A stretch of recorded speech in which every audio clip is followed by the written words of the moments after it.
What happens when one of the most famous women in the world walks onto a late-night stage expecting royal treatment, only to have everything crumble in front of millions of viewers? It only took 35 seconds after one shocking comment for the entire interview to implode into what would become the most talked about late-night disaster in television history. Jimmy Kimmel sat behind his desk that night with his usual relaxed smile, the studio audience buzzing with excitement. They had no idea what was about to unfold. His guest was someone who rarely did interviews anymore, someone who had become one of the most controversial figures in celebrity culture. When Meghan Markle walked out onto that stage, the applause was polite but measured. She wore a designer dress that probably cost more than most people make in a year, her expression carrying that practiced camera-ready smile she had perfected over the years. Jimmy stood up to greet her, extending his hand warmly. She took it briefly, almost dismissively, before settling into the guest chair. Right from the start, something felt off. The energy was cold. "Welcome to the show," Jimmy said, his trademark enthusiasm still present despite the icy reception. "Thanks for being here." Meghan crossed her legs and adjusted her dress with exaggerated precision. "Well, I don't do many of these anymore. I'm very selective about where I appear." The audience shifted uncomfortably. It was an odd way to begin. Jimmy, ever the professional, smiled and pushed forward. "We're honored then," he said, a hint of playful sarcasm in his voice that got a few chuckles from the crowd. "So let's jump right in. Jai, you've been in the news a lot lately. How are you handling everything?" Meghan's face tightened. "I think the real question is, why am I always in the news? I've done nothing but try to live my life with dignity, yet the media treats me like I'm some kind of villain." Jimmy nodded thoughtfully. "I think people are just interested in your story. You went from being an actress to royalty to, well, California. That's quite a journey." "It's more than a journey, Jimmy. It's been a nightmare of persecution." The word persecution hung in the air like a thunderclap. Jimmy's eyebrows raised slightly. "Persecution is a pretty strong word," he said carefully. "Is it?" Meghan leaned forward, her voice rising. "When you've been through what I've been through, when you've been attacked relentlessly, when your every move is scrutinized and twisted, what else would you call it?" Jimmy shifted in his seat. "I think a lot of people would say that comes with the territory when you marry into the royal family. You had to know there would be intense public interest." Meghan's eyes flashed. "So you're saying I deserve it? Is that what you're saying right now?" "No, no," Jimmy said, raising his hands in a calming gesture. "I'm just saying that level of attention isn't exactly surprising given the circumstances." "You have no idea what it's like," Meghan shot back. "Sitting there in your comfortable studio, making jokes every night while people like me are suffering real trauma. You couldn't possibly understand." The audience had gone completely silent. This wasn't the fun, light-hearted banter they had expected. Jimmy's smile had faded, replaced by genuine concern. "I think we all have our struggles," he said diplomatically. "Different struggles, sure, but I don't think it's fair to assume someone can't empathize just because their life looks different from yours." Meghan laughed, but there was no humor in it. "Empathize? You want to talk about empathy? Let me tell you something about empathy, Jimmy. Empathy is what I've shown the world, despite being treated like garbage. Empathy is what I've extended to people who have done nothing but tear me down." Jimmy took a breath, clearly trying to steer the conversation back to safer ground. "Okay, let's talk about something more positive. Your charity work. You've been involved in several initiatives. Tell us about that." But Meghan wasn't ready to move on. "You're doing it right now," she said, her voice sharp. "You're trying to manage me, control the narrative. This is exactly what I'm talking about. I come here to speak my truth, and you want to box me into talking about safe topics." "I'm just trying to have a conversation," Jimmy said, his patience clearly being tested. "That's kind of how interviews work." "Don't patronize me," Meghan snapped. "I know how interviews work. I've done more interviews than you can imagine. High profile, Important interviews where real issues are discussed, not this surface-level nonsense. The tension in the studio was suffocating. Jimmy's producers were surely panicking in the control room. This was live television spiraling out of control. "I'm not trying to patronize anyone," Jimmy said firmly, "but I have to say, you came on this show voluntarily. Nobody forced you to be here. If you don't want to have a conversation, I'm not sure what we're doing." Meghan stood up abruptly. "Excuse me? Are you seriously speaking to me like that right now?" Jimmy remained seated, looking up at her with a mixture of confusion and frustration. "I'm speaking to you like I would speak to any guest who's being hostile for no apparent reason." "Hostile?" Meghan's voice went up an octave. "You think I'm being hostile? I'm being honest. I'm being real. Maybe you're just not used to guests who don't kiss your feet and play along with your little comedy routine?" The audience gasped. Someone in the back row whispered something to their companion. Jimmy stood up now, his expression hardening. "Okay, let's take a step back here," he said. "I invited you on this show in good faith. I've been nothing but respectful to you. I don't know what's going on, but this isn't working." "You're right. It isn't working," Meghan said, grabbing her purse from beside the chair. "Because you're just like all the rest. You pretend to be nice, pretend to be understanding, but really, you just want to make me look bad. You want your little viral moment at my expense." Jimmy shook his head in disbelief. "That's not true at all. I've asked you completely reasonable questions. You're the one who's turned this into a confrontation." "Reasonable?" Meghan's laugh was bitter and sharp. "You call questioning my experience reasonable? You call dismissing my pain reasonable? This is unbelievable." "I haven't dismissed anything," Jimmy said, his voice rising now. "You're putting words in my mouth and attacking me for things I haven't said or done." Meghan pointed at him, her finger shaking. "You don't get to tell me how I should feel or how I should interpret your questions. I know what I heard. I know what you meant." "Then you're hearing something completely different from what I'm saying," Jimmy replied. "And honestly, I think everyone here can see that." It was the wrong thing to say. Meghan's face flushed red. "Oh, so now you're turning the audience against me?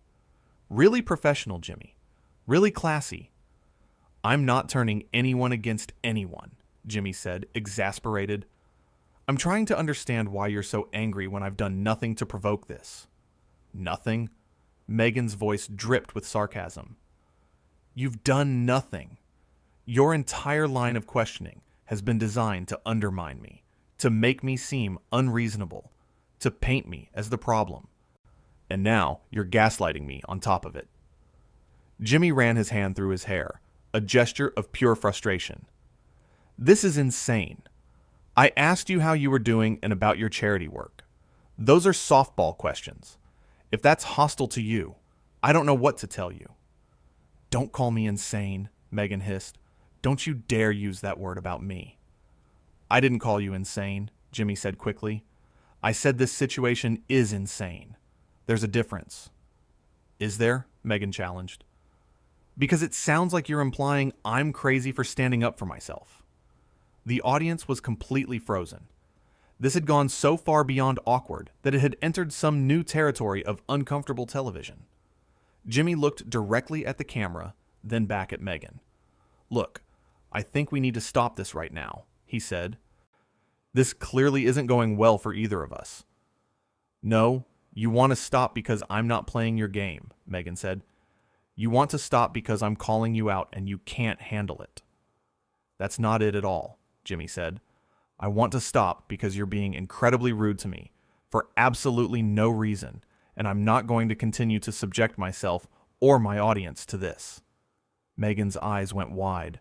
"I'm being rude? I'm being rude?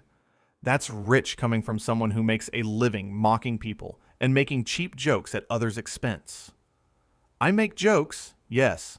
It's a comedy show," Jimmy said, his voice tight with controlled anger. "But I've never been cruel. I've never gone out of my way to hurt people. And I certainly haven't been anything but kind to you tonight, despite how you've treated me." Kind? Meghan practically spat the word. You call this kind? You've been condescending and judgmental from the moment I sat down. Jimmy shook his head slowly. I really haven't. And I think if you watch this back, you'll see that. But right now, you seem determined to be offended no matter what I say. There it is again, Meghan said triumphantly. You're telling me how I feel. You're telling me that my reactions aren't valid. This is exactly what I've dealt with for years. I'm not invalidating your feelings, Jimmy said, his voice strained. I'm saying your feelings don't match reality. There's a difference. Meghan grabbed her microphone and yanked it off her dress, the wire pulling taut before disconnecting. I don't have to sit here and take this. I have been disrespected, talked down to, and treated like I'm some kind of diva when all I've done is try to have an honest conversation. An honest conversation involves listening as well as talking, Jimmy said. And you haven't listened to a single thing I've said. Because what you're saying is nonsense, Meghan fired back. It's manipulative nonsense designed to make me look bad. Jimmy threw his hands up. You're making yourself look bad. I'm literally just standing here trying to figure out what's happening. What's happening is that I'm leaving, Meghan announced. I don't need this. I don't need you or your show or any of this. Then go, Jimmy said, his patience finally snapping. Seriously, if you want to leave, leave. Nobody's stopping you. Meghan's mouth dropped open. Did you just tell me to leave your show? You just said you were leaving, Jimmy pointed out. I'm simply agreeing with you. If you're this miserable being here, why stay? Because you don't get to kick me off, Meghan said. You don't get to win this. This isn't about winning, Jimmy said, exhaustion creeping into his voice. There are no winners here. This is just a disaster. A disaster you created, Meghan insisted. How? Jimmy asked, genuinely bewildered. Please explain to me what I did to create this. I would love to know. Your whole attitude, Meghan said vaguely. Your tone, your questions, everything. My attitude has been professional, and my questions have been normal, Jimmy countered. So you're the one who came out here with a chip on your shoulder ready to fight. I came here ready to speak my truth, Meghan said. No, you came here ready to be a victim, Jimmy said, the words coming out before he could stop them. The studio went dead silent. Meghan's face went pale, then red. What did you just say to me? She asked, her voice dangerously quiet. Jimmy took a deep breath. I said what I said. You walked onto this stage looking for a fight, looking for a reason to be offended, and you found it even though it wasn't there. You have no right to speak to me like that, Meghan said. Actually, I do, Jimmy said. This is my show, and you've been incredibly disrespectful to me since the moment you sat down. I've tried to be patient. I've tried to be understanding, but enough is enough. Meghan's hands were shaking. I want you to apologize right now. For what? Jimmy asked. For defending myself? For not letting you walk all over me? I don't think so. This is unbelievable, Meghan said. The way you're treating me right now is absolutely unbelievable. The way I'm treating you? Jimmy's voice rose. You've insulted me, my show, my questions, my empathy, and somehow I'm the bad guy? That doesn't make any sense. It makes perfect sense if you're willing to see it, Meghan said. I see someone who expected to come here and say whatever they wanted without any pushback, Jimmy said. And when you got even the slightest bit of normal conversation, you couldn't handle it. Meghan picked up her purse and slung it over her shoulder. I'm done. I am completely done with this. That's probably for the best, Jimmy agreed. You're going to regret this, Meghan said as she started walking toward the stage exit. I already regret it, Jimmy called after her. I regret booking you. I regret thinking this would be a good conversation. I regret wasting everyone's time. Meghan stopped and turned back. You're a small, petty man, Jimmy, and everyone watching this will see that. They'll see what actually happened, Jimmy said, and that's all I need. Meghan made a sound of disgust and turned back toward the exit. As she walked off the stage, the audience sat in stunned silence. No one knew whether to applaud, boo, or just sit there in shock. They chose shock. Jimmy stood alone on the stage, his microphone still on, his expression a mixture of anger, confusion, and disbelief. He looked at the camera, then at the audience, and then back at the empty guest chair. "Well," he said finally, his voice hoarse, "that happened." A nervous laugh rippled through the audience. Jimmy walked back to his desk and sat down heavily. "I honestly don't know what to say right now," he continued. "I've done thousands of interviews. I've talked to people who disagreed with me, people who were upset, people who were having bad days. But I've never had someone come onto this show and just attack me like that for no reason." He paused, collecting his thoughts. "I asked her how she was doing. I asked about her charity work. Those were my questions. That's what set this off. And I just want everyone watching to know that I never intended any disrespect. I never tried to hurt her or make her look bad. I was just trying to have a conversation." The audience started clapping, softly at first, then building. Jimmy held up his hand to quiet them. "I don't need applause. I'm not the hero here. There are no heroes. This was just sad. It was sad to watch someone so defensive, so ready to be hurt that they couldn't even have a basic conversation. And I feel bad about that. I really do." He looked down at his desk, shaking his head. "But I also don't think I did anything wrong. I don't think asking someone how they're doing is an attack. I don't think trying to have a conversation is persecution. And I'm not going to apologize for standing up for myself when I was being treated badly." Another round of applause, stronger this time. Jimmy smiled weakly. "I appreciate that. I do. But honestly, I just want to move on. This has been one of the strangest nights of my career. And I'd like to forget it happened." He shuffled some papers on his desk, a gesture of moving forward. "We're going to take a quick break," he said to the camera. "And when we come back, hopefully things will be a little less insane. Stay with us." The cameras cut to commercial. In the studio, Jimmy sat back in his chair and let out a long breath. His staff rushed onto the stage, asking if he was okay, trying to figure out what had just happened. Jimmy just shook his head, still processing. The guest chair sat empty, a stark reminder of how quickly things had fallen apart. What should have been a routine interview about life, charity, and moving forward had turned into a verbal battle that nobody won. The conversation that was supposed to last 20 minutes had barely made it past 10 before collapsing under the weight of manufactured grievances and defensive anger. Jimmy had tried to be fair. He had tried to be kind. He had tried to give his guest every opportunity to have a good experience. But sometimes, no matter how hard you try, people come to the table with their minds already made up about how they've been wronged. And when that happens, there's nothing you can do to change it.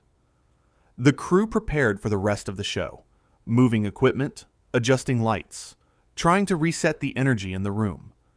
The audience members whispered among themselves, still shocked, still trying to make sense of what they had witnessed. As the commercial break wound down, Jimmy straightened up in his chair, put his professional smile back on, and prepared to continue. Because that's what you do. You move forward. You don't let one bad moment define the whole night. But everyone in that studio knew they had just witnessed something that would be talked about for a very long time. The interview that went wrong in every possible way. The conversation that never was. The moment when expectation collided with reality and shattered into a million uncomfortable pieces. And through it all, Jimmy Kimmel had kept his composure, defended himself when necessary, and refused to be bullied in his own house. He had asked reasonable questions and received unreasonable responses. He had extended kindness and gotten hostility in return. Sometimes in television, you plan for magic and end up with chaos. You hope for connection and get conflict instead. Yen, you want to give someone a platform to share their story and they use it to create drama. This was one of those times. The lights came back up, the cameras went live, and Jimmy Kimmel continued his show. Because the show must go on, even when your guest has walked off in a huff over imagined slights and manufactured outrage. The empty chair remained empty for the rest of the night, a silent testament to what happens when someone mistakes a conversation for a confrontation and kindness for an attack.